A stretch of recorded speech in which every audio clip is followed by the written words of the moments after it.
Corinthians 13, 4 through 13. Love is patient. Love is kind. It does not envy. It does not boast. It is not proud. It is not rude. It is not self-seeking. It is not easily angered. It keeps no record of wrongs. Love does not delight in evil, but rejoices with the truth. It always protects, always trusts, always hopes, always perseveres. Love never fails. But where there are prophecies, they will cease. Where there are tongues, they will be still. Where there is knowledge, it will pass away. For we know in part and we prophesy in part, but when perfection comes, the imperfect disappears. When I was a child, I talked like a child, I thought like a child, I reasoned like a child. When I became a man, I put childish ways behind me. Now we see but a poor reflection as in a mirror. Then we shall see face to face. Now I know in part, then I shall know fully, even as I am fully known. And now these three remain, faith, hope, and love. But the greatest of these is love.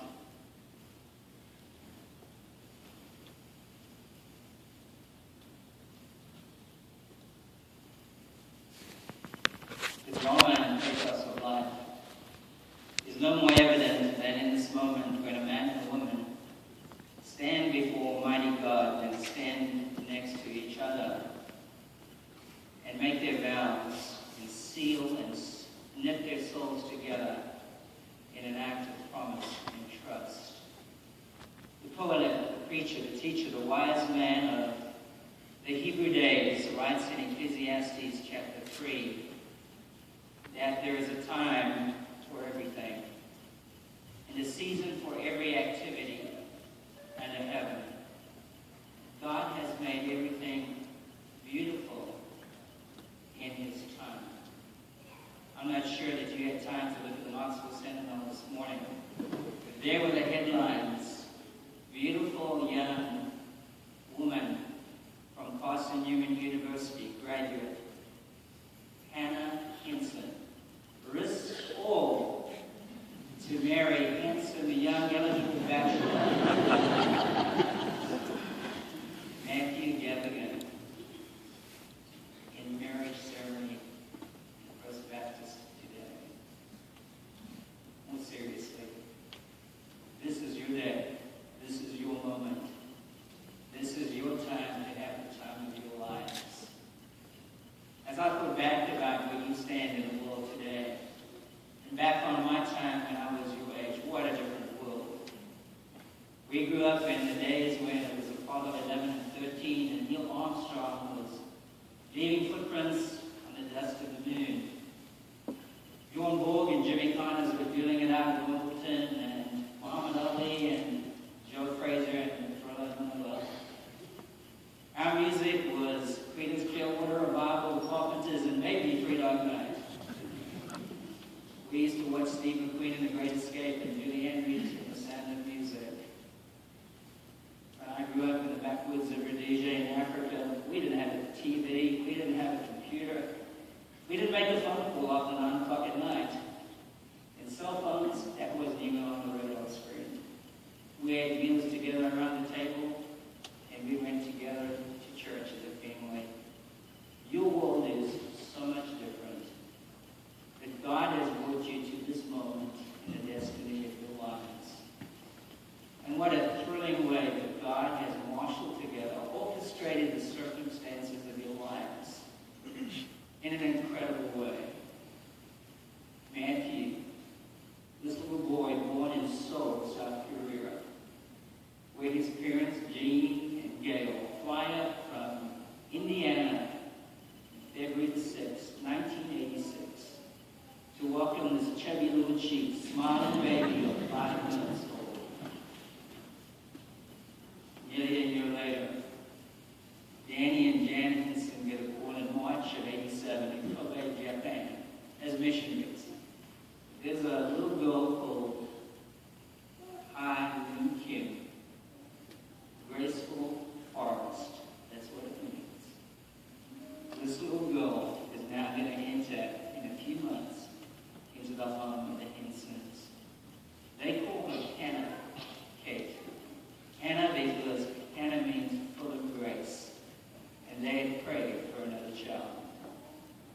So here we have today 2 little babies born in Seoul, South Korea, and I'm making her cry, 7,000 miles away today in East Tennessee. God has brought the coordinates together of this love story. God, who makes everything beautiful, stands witness as you celebrate this moment. In Genesis, the book of beginnings, we share in that opening as we read it how God created male and female in the imago Dei, in the image of God. And yet there's a second narrative of creation in chapter 2, where God, as you saw, Potter shapes the garden, tills the garden, and then he picks up a handful of inanimate dust and kisses it into life, and there's Adam. But God knows his loneliness and creates and fashions out of his root one who becomes Eve, to walk on life's journey with him. He gives to that original couple, out of the divine manual, some timeless truths that echo through the millennia of history. Hear them, Matthew and Hannah, again this day. 3 truths taken from that verse in Genesis 2:24. For this reason, a man will leave his father and mother, cleave to his wife, and the two shall become one. 3 quick points. First, a deliberate closure on what has been. Today, unequivocally, you have changed your status with your mom and dad. Will you still love them? That's a given. Will you still respect them? That's a given. Will you abandon them? Never. But from the moment that you walk out here today, Hannah is your first priority. She is your responsibility to love and to cherish. And the greatest gift that Jean and Gail and Danny and Jen can give to both of you is to say, we're here to guide you when you ask for advice, but we're not going to meddle and interfere. You're free to go and start your own nest. And God bless you. A deliberate closure on what has been. A man will leave his father and his mother. Second, a divine human covenant on what is, and cleave to his wife. The divine logic in these words is absolutely flawless. You cannot cleave until there is a leaving. Once there has been that leaving, then you will cleave. Today, you covenant with each other in a prayer, a promise, and I'll let you do it, kids. You stand on holy ground. You make vows before God and you make vows before each other. And that word in the Hebrew means to glue together. It's a life cleaving together. Glued together for life. Third, a definitive commitment to what will be. And they will become one flesh. The leaving and the cleaving. Procure the becoming. The union of 2 hearts and lives that become one. You are not a federation of 2 coexisting sovereign states. You're both powerful, robust personalities. We've seen that in counseling. Here's a young lady who wants to, she grew up to be president of the United States, then work for McDonald's, then drive a taxi, then run a trailer park, and now she works for the company in the USA that makes the largest number of modular homes. Matthew, a young man, ambitious, who grew up wanting to be a professional baseball player, but instead has become a financier who owned a home at 24 years old. You talk about ambition in these 2, you got to coalesce that together in the fusion of 2 hearts and lives. Not 2 independent, sovereign states. So be filled with the Holy Spirit and with grace. Hannah, submit to Matthew. Everybody out there is taking a deep breath. Wait for it. Matthew, submit to Hannah. Hear the words carefully in Ephesians chapter 5:21. Mutual submission one to another. Respect, cherish, vulnerability. Hannah, love Matt. Matthew, love Hannah as Christ loved the church. Sacrificially, selflessly, giving all unconditionally, that nevertheless agape love. I have never seen a marriage flounder because there was too much love. Hannah, Matthew, which means gift from God, is a gift to you today. Love him well. Matthew, Hannah is a gift from God to you today. Love her well. Make each day count. Remember, today is your journey out into the unknown. You have broken a covenant with a God who is known and will shepherd you through the days and the years of your life. And in this day and the months and the years to come, may he make beautiful your marriage in his name. We come to the time for marriage vows, so let's turn in and see each other for a while. Matthew and Hannah. Before we take these vows, Hannah and Matthew, your marriage is intended to join you for life. In a relationship so intimate and personal that it will change your whole being. God offers you the hope and indeed the promise of a love that is true and mature. It is in that promise of a growing and maturing love that you now make your vows to each other. Matthew, if you would repeat after me. I, Matthew, take you, Hannah, to be my wife. I commit myself to your happiness and your self-fulfillment as a person, and to your usefulness in God's kingdom. And I promise to love,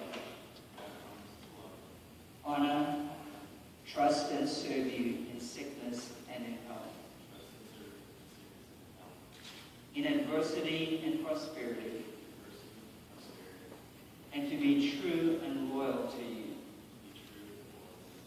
so long as we love shall live. And I repeat after me, please. I, Hannah, take you, Matthew, to be my husband. I commit myself to your happiness and your self-fulfillment as a person, and to your usefulness in God's kingdom. And I promise to love, honor, trust, and serve you in sickness and in health, in adversity and prosperity, and to be true and loyal to you, so long as we both shall live. Come to the exchange of the rings now. Before we do that, the wedding ring is a symbol of marriage in at least two ways. The purity of the gold symbolizes the purity of the love that God has given each of you for each other. The unending circle symbolizes the unending vows which you are taking, which may be broken honorably in the sight of God only by death. As a token of your vows, you will not give and receive these rings.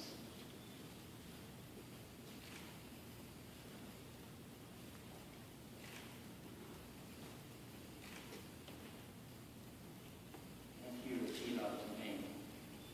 You're not gently like it.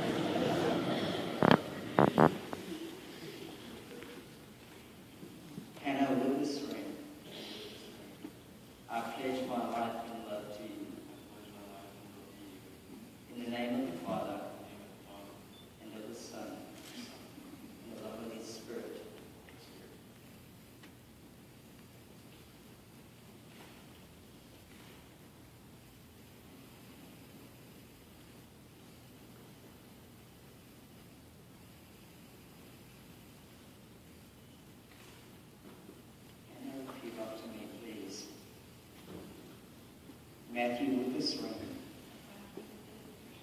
I pledge my life and love to you. In the name of the Father, and the Son, and the Holy Spirit. Since they have made these commitments before God, by the authority vested in me as a minister of the gospel, I declare that Matthew and Hannah are husband and wife. You are no longer merely two independent persons, but now you are one. What God has joined together, let no one else put us together.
Join me if you would in a prayer of commitment and blessing. The Lord bless you and keep you. The Lord make his face to shine upon you and be gracious to you.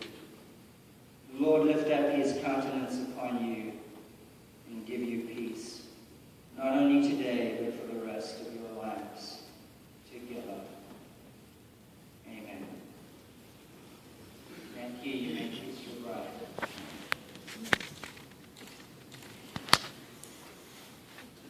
Family and friends, I